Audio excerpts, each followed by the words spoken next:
Son las 8 de la mañana con 3 minutos. Ya está con nosotros el doctor Enrique Barbosa. Usted lo conoce bien, nutriólogo, doctor en salud, coordinador de los laboratorios de bioquímica y de tecnología de alimentos en la Universidad Modelo. Doc, qué gusto tenerlo por acá. ¿Cómo está? ¿Qué tal? Buenos días, Gastón Viri. ¿Cómo amanece? Buenos días. Bien, bien. Oiga, Viridiana nos daba unas estadísticas que no sé si tengas ahí, unas estadísticas la semana pasada que pues la verdad nos pusieron a pensar. Nos hablaba de los microplásticos en el cuerpo y de cómo estamos poco a poco llenándonos de microplásticos.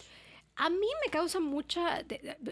No sé cómo puede un plástico quedarse en el cuerpo, porque entiendo que te lo tragas, vamos a suponer, ¿no? Pero yo pensé que como entra, sale.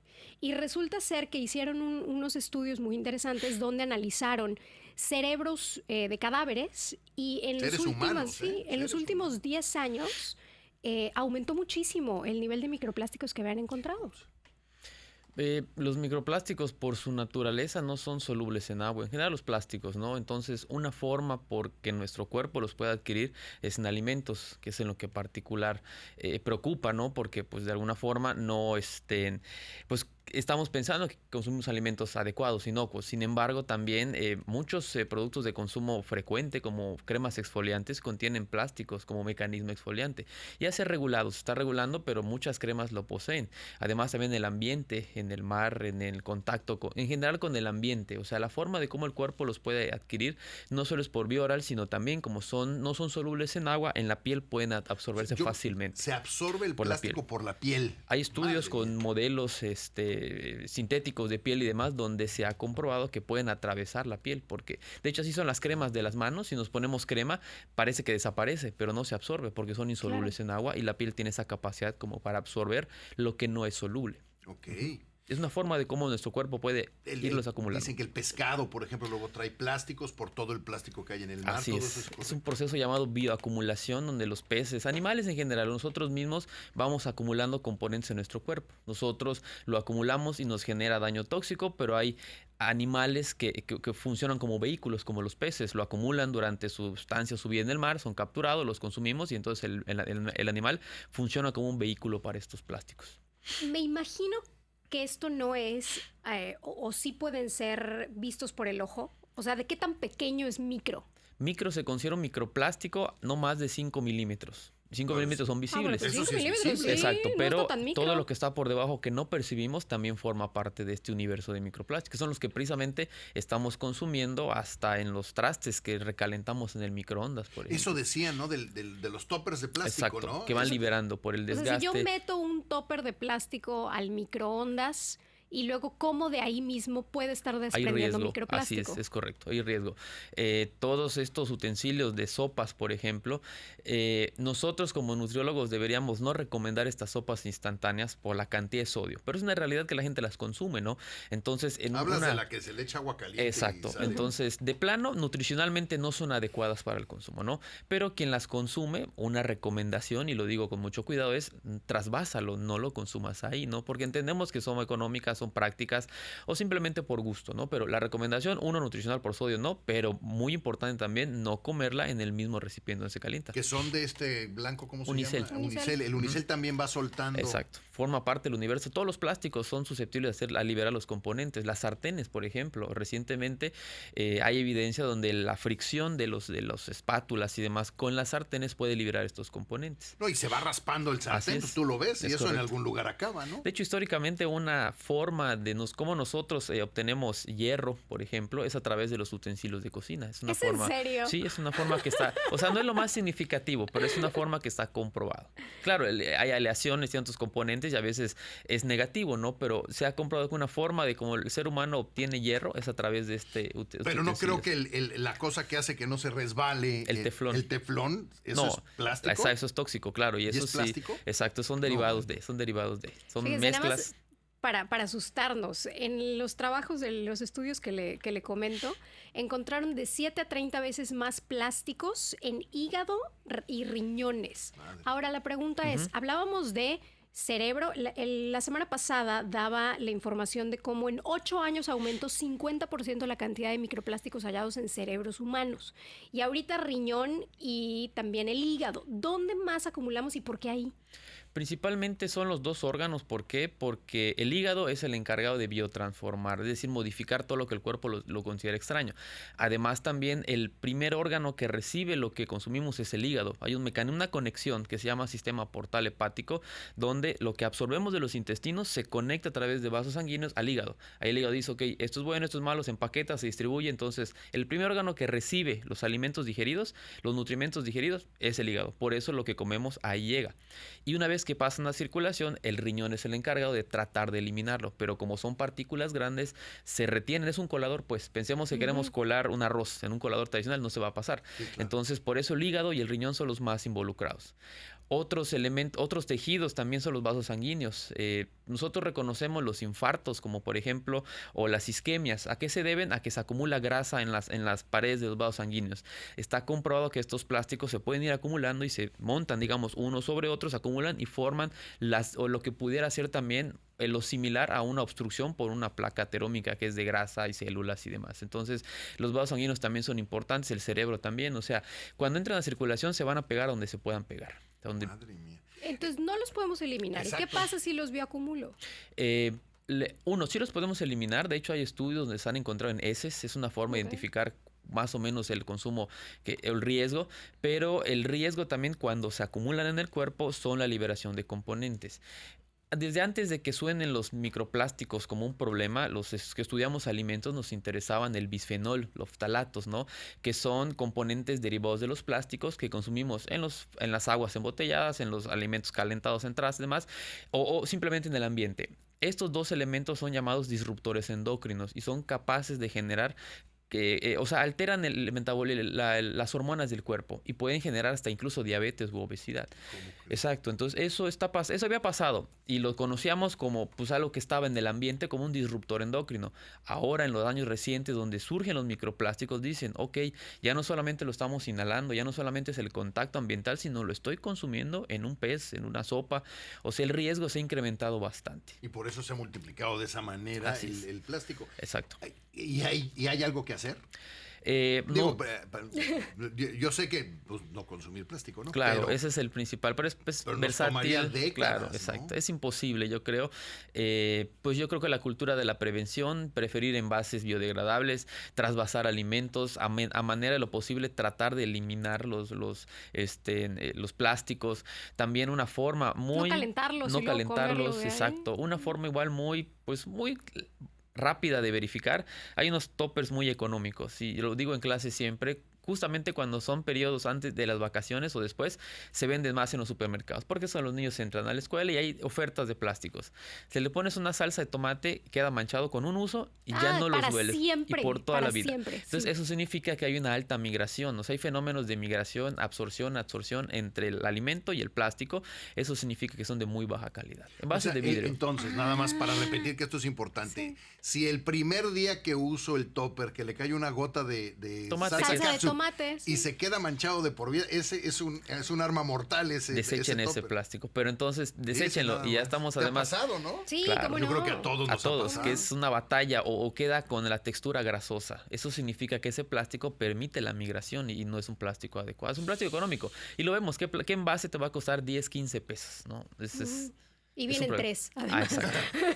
Y con tapa y con su rajito. O sea, poco sentido tiene que sea algo de calidad, sinceramente. Oye, entonces, ¿cómo debo de almacenar los alimentos en cristal? En cristal es lo más adecuado, envases de cristal, o toppers, plástico, biodegradable, que tenga cierto uso considerado o ya estimado. ¿Hay Sí, hay. Exacto, son que más tienen caros, tiempos de vida, sí. Claro. Entonces, lo más adecuado es el plástico.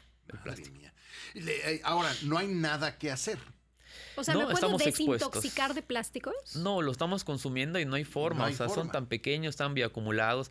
No nos podemos lamentablemente extraer el hígado y tratar de limpiarlo. O el cerebro, exacto. Que anden ahí dando vueltas. Yo digo, son estas cosas de las que nos vamos a enterar en muchos años, ¿no? Hoy, por ejemplo, reconocemos muchos colorantes, muchos pigmentos, muchos aditivos que ya están eliminados. Sí, porque hay evidencia. De sacar el rojo. Exacto. Y hoy ya dicen... crecimos con ellos. Exacto. Los ciclamatos en bebidas azucaradas que dicen... Ok, ya comprobamos que son dañinos, pero ya llevamos 10, 15, 50 años consumiéndolos. ¿Cuál es entonces, el ciclamato? Los ciclamatos eran utilizados como edulcorantes, pero se comprobó que tienen efecto... para endulzar la comida. Para endulzar. Entonces ya no se utilizan muy poco, no se utilizan porque hay evidencia fuerte que en animales hay aparición de cáncer, pero los consumimos mucho tiempo, muchísimo tiempo. Entonces yo a mis alumnos les digo, estamos frente a épocas en donde quizás, y digo uno al azar, ¿no? Por lo que se dice, la sucralosa, no lo sé, el aspartame, ¿no? Que hay evidencia... Que son lo que hoy conocemos como Splenda, exacto, Stevia. exacto. Que sí hay evidencia de que funciona, que no, que en los animales, que diabetes, insulinemia, bueno... Pero yo creo que alguno de este universo vamos a reconocer como cancerígenos 100% en el mediano plazo. Y no hay nada que hacer porque ya hasta las próximas generaciones. Así es. Pero además ya pasan años expuestos. porque llevamos echándole ganas a esto del plástico como 40 años hace 40, 50 años que se empezó a extender el uso del plástico para absolutamente todo. Para todo. Ya, pues ahorita ya lo tenemos encima. Y luego no reciclamos. El otro día veíamos lo del reciclaje. Reciclamos el 10% del plástico que podríamos reciclar. También hay evidencia que los llamados, y es o sea, a veces decimos las cosas y aquí llego con compañeros, me dicen, oye, te escuché, ¿y cuál es la solución? Solamente das malas notas o malas noticias o cosas pues sí. mal, ¿no? Pero, por ejemplo, hay evidencia de que hasta plásticos reconocidos como biodegradables no son biodegradables. Hay como pequeños experimentos que se colocan en macetas y pasan 2, 3, 5 años y siguen intactos, cuando al menos deberían tener la evidencia de que se están degradando. No al 100%, pero entonces... No existen certificaciones, no tenemos la certeza de que lo que nos venden también sea biodegradable. Claro. Pero imagínate nada más lo grave basta con que tú pongas tus popotes como biodegradables y nadie te regula. Ojo, porque los popotes son el fin de semana Donald Trump anunció que el regreso de los popotes de plástico. Dijo, porque esto de los biodegradables eso no es pura mentira, no sirven para nada. De regreso el plástico, dijo Donald Trump, así que los tenemos de regreso, estos que han hecho tanto daño, ¿no? Es un problema igual cuando los tomadores de decisiones, 1, no legislan a favor, o 2, inculcan estas ideas peligrosas, ¿no? O sea, ¿cómo promover eso? Eso es una llamada fortísima a algo inadecuado, la verdad. Sí. Nos preguntan por acá, ¿cómo identifico un buen topper además del costo? Pero el hecho de que sea caro no necesariamente lo hace bueno. Exacto. Yo soy muy fan del cristal porque además no se mancha, no huele, lo puedes lavar rápido. Así o sea, es. una buena recomendación sería cristal para siempre. Y a esa pregunta, ¿cuál es mejor? Desconozco de marcas de plásticos, pero no tenemos cómo analizarlos. Bueno, quizás algún experto en plásticos comerciales nos diga algo, pero no ubico yo una marca realmente. O sea, los microplásticos... Pero lo que decías, por ejemplo, de si se mancha, tíralo a la basura. Exacto, eso es una forma muy rápida, que ya se manchó, ya está grasoso, por más que se talle y no se quita. Eso de lo grasoso también ponga atención, entonces. Exacto. Dicen, además del pescado, ¿qué otros alimentos es común que estén contaminados? Los vegetales, sobre todo por la forma, hay evidencia de que las raíces, los que crecen bajo la tierra, tienden a absorber, no solamente se retienen en la superficie, sino en la matriz vegetal, en el tejido vegetal, se van acumulando. Los alimentos, cualquier alimento que utilice, la sal, por ejemplo, hay estudios donde hablan de la sal del Himalaya, que es una muy utilizada. Que se puso muy de moda la sal rosada del Himalaya. Nunca he entendido todas, a mí me saben todas igual. Y además, quiero suponer que toda la sal es exactamente la misma. Exacto. ¿Por qué la sal del Himalaya se reconoce, o la sal del Mar Muerto, no? Son sales contaminadas. Y digo contaminadas en el sentido estricto de la palabra, que contaminación es algo que naturalmente no está presente, sea dañino o no, ¿no? La sal del Himalaya, sal del Mar Muerto, por las zonas geográficas donde se obtienen, hay muchos minerales. La sal, per se, tal cual la que comemos, es cloro de sodio. Pero cuando crecen en ciertas zonas geográficas, rocosas, mineralizadas, volcánicas, se acumulan de otros minerales. Y eso es positivo porque entonces estamos consumiendo magnesio, selenio, fósforo, otras cosas, ¿no? Por eso se reconoce. Pero es contaminación porque la sal debería ser, para la mesa, cloruro de sodio. Entonces, por eso son buenas, digo en comillas, porque yo creo que el costo no justifica el beneficio. Son trazas de minerales y perfectamente con una dieta balanceada podemos obtener todos esos minerales sin agregar un valor económico a la sal rosa del Himalaya. Es que nos ven la cara con una facilidad tremenda, ¿no? Porque Totalmente. además te dicen, hay recetas que te dicen, y tienes que usar ser esa, sal de Himalaya. ¿Yo para qué quiero sal de Y en Himalaya? grano, y, o sea, sí, es sensacionalismo, nada más ¿Da igual la sal que utilicemos? Sí, claro, exacto. Digo, ¿Sí pues es esta concentración de minerales la podemos obtener de otra forma, más variada y más rica, diría yo, porque comemos más variado, ¿no? O sea, eso es una realidad. Sí, no, lame una piedra y ya con eso te haces el calcio y listo, ¿no? Te preguntan, ¿hay diferencia entre sal de grano grano o la sal que ya viene molidita? El tamaño de partícula y la forma de cómo estimula, digamos, el grano más grande, como que en que se va despedazando o liberando la sensación de sabor en los alimentos, se va liberando más lentamente y puede generar ciertas características organolépticas mejores. Madre, o sea, ¿tú prefieres la sal? No, ya era normal, ya era normal. Yo en mis Pero clases... entonces la sal en grano libera de manera más poquito, lenta el sabor. Y eso es bueno. Exacto, alguien. potencializa la algunos alimentos, textura, ¿no? exacto. Pero sigue siendo cloruro de sodio en grano más grande que pequeñito refinado. Es lo mismo. Pero entonces es exactamente lo mismo, da igual cuál Sí, compres. claro, exacto.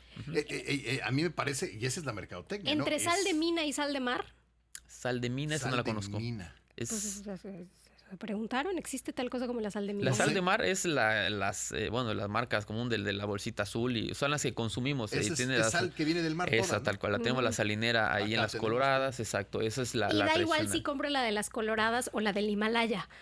Sí, exacto. E incluso Sí. entre marcas, no diré dónde, pero yo acudí a una salinera y yo mismo observé cómo empacaban dos marcas de una misma zona. Del mismo cerro, Del ¿no? mismo, Sí, del sí, dos sí. montículos, pero estaban cruzados. Y yo le pregunté al operador, no, oye, es que la misma marca, es la misma sal, solamente que la compran distintas marcas y le ponen diferente Claro. bolsita y a diferente precio. Imagínense así, o sea, yo no puedo creer que alguien me diga, no, yo prefiero la sal sol. Se me Sí. hace Ah, más- exacto, es una marca muy reconocida que viene tiene... de la misma pala. Ujú. No, imagínate nada más. Ahí te va el asunto de las marcas propias de los supermercados. Exactamente, Que exactamente. muchas veces es exactamente la misma empresa que te empaquetó la galleta X de Así es, marca. así es. Ahí mismo, X, claro, ajá, desde y es luego. exactamente la misma que Así es. luego tienen las Exacto. marcas propias. Así, en la sal pasa y evidencia que yo lo vi. Yo había visto en Europa, hace poco vi unas fotografías de unas galerías enormes bajo tierra que decían minas de sal. No Desconozco, sé si- me imagino que al ser rocoso del subsuelo, pues obtienen sales de ahí. Quiero Claro. pensar, Pudo hablo de la haber sido ignorancia, mar, pero puede ser. Hace mucho, ¿no? Pues entonces, bueno, creo que hoy hemos aprendido varias cosas. La primera es no podemos hacer nada con el Sí, tema como del dice- plástico, como dice más el que dejar doctor. de usarlo. Como dice el doctor, efectivamente ya nos mandó la producción que sí, son minas subterráneas. Sí. Ahí está. Dejar de usar en la medida de lo posible el plástico y hacer un esfuerzo en casa, ¿no? El tema, por ejemplo, y yo siempre lo he dicho, me llama la atención, llegan la gente a un restaurante, pide un refresco, una limonada, le traen el vaso con un popote. Pide otro y le dan un popote nuevo. Es increíble, me parece de verdad increíble lo irracional que es el usar 3 popotes en una Sí. comida. Pues usa el mismo, es la Y deje misma boca. usted si hace mucho daño o poco daño, no es responsable y ya. Es una tontería. ¿No? Nos preguntan por acá que si son buenas las ollas o sartenes de acero inoxidable.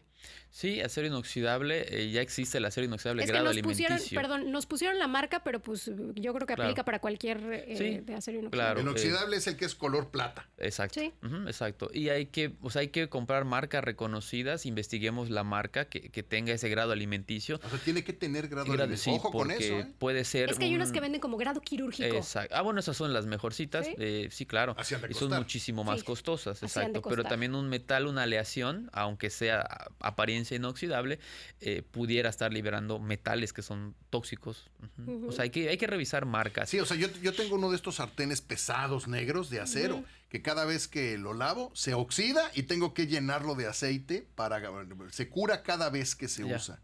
Eso no es bueno, ¿verdad? No, porque el óxido ya es evidencia de... La cara del doctor de, ¿te lo digo al aire o ¿Te fuera? lo digo al aire o no? Desde Tíralo. que tenga ya óxido ya estamos consumiendo sí derivados metales que ya están oxidados, pues, o sea, efecto del oxígeno. Y son los que se usan muchas veces en los restaurantes, es el de acero pesadísimo donde ponen la carne. Yo compré un salero hace poco de acero inoxidable que ya se oxidó y tiene como un mes. Así es. El problema en Yucatán es gravísimo por la humedad. Sí, o sea, aquí está, la aquí está sal, el los saleros, las tapitas, vas a un restaurante y ves la tapa ya toda oxidada. Sí. O sea, Sí, y eso todo. a veces, no que sea inevitable, hay que invertir en cuestiones de calidad, pero en un restaurante que compra masivamente yo creo que es difícil y estamos consumiendo metales oxidados toda la vida. Oye, doctor, a ver, entonces, nada más, creo que lo de los sartenes es muy importante. Entretener un sartén con esa cosa que no Teflón. se pega, de teflón, y tener uno de acero inoxidable, siempre va a ser mejor uno de acero inoxidable, siempre y cuando diga que es grado alimenticio. Exacto, así es. Sí, porque el teflón con el uso se libera. Y lo vemos en las sartenes que tienen ya mucho tiempo. Parece que le pusiste pimienta al huevito. Así es, exacto. Ay, no me digas eso. Cuando hay casos drásticos, ¿cómo no? o simplemente véanla hacia contraluz y van a ver las trazas ya. Esa es una de las razones del también por qué tenemos que utilizar utensilios de plástico, grado alimenticio. No Las debemos utilizar espátulas, ¿de qué? las espátulas De grado- madera. De madera no las recomiendo por la acumulación de humedad. Sí, le salen y hongos sí. a las O sea, de madera. Vean, todos tenemos espátulas de madera en casa, yo creo, y vean las clásicas, ¿no? Que tiene la mamá desde la herencia de la abuela de la abuela. De los 70s. Véanlas y van a ver las rayitas negras. Esas rayitas negras o esas coloraciones negras es evidencia de hongos. Si estamos consumiendo hongos, pues la utilizas para el huevo, la sartén, una salsa, o sea, sobre todo ahí cucharones de plástico, salseros, y si están remojados en la salsa, están cargadísimos de humedad. ¿Cuál es el material ideal para las espátulas? El plástico grado alimenticio. Pero la etiqueta tiene que decir grado alimenticio. O revisemos la marca. Yo soy promotor de la Profeco y más allá de que es una dependencia gubernamental, me agrada que Su con laboratorio la es mano en la maravilloso. cintura, sí, la verdad, sí, con la mano en la cintura dice, esta marca de leche, esa ya se incumplen y por esto. O sea, no pixelean, no esconden. Yo soy fan de la página y siempre lo digo, sigamos la página de Profeco y creo que tiene un estudio sartenes también y si no, lo renuevan cada cierto tiempo. Entonces, esa es una buena herramienta que tenemos los consumidores, porque lanzar así al aire ideas o marcas, pues no estoy familiarizado con los plásticos o los teflones, ¿no? Pero sí he visto en casa que una sartén que compras y 2, 3 usos, ya ves que tiene las rayas y dices, pues sí, ¿cómo? ¿No? Bueno, pues siempre aprendemos contigo. Esperemos tenerte de nueva cuenta próximamente. Cuando gusten, claro que sí. ¿Dónde le podemos seguir? Estoy en Facebook con mi nombre, Enrique Barbosa, y formo parte de un colectivo de difusión de información que se llama Ingenio Colectivo. También Ingenio Colectivo, así está en las redes sociales. Así Ingenio Colectivo para que lo busque. Doc, muchas gracias. Por nada, muchas gracias a vos. Ahí lo tiene. El doctor Enrique Barbosa, nutriólogo, tiene un doctorado en salud y es coordinador del Laboratorio de Bioquímica y Tecnología de Alimentos de la Universidad Modelo. Vamos a hacer una breve pausa y ya volvemos.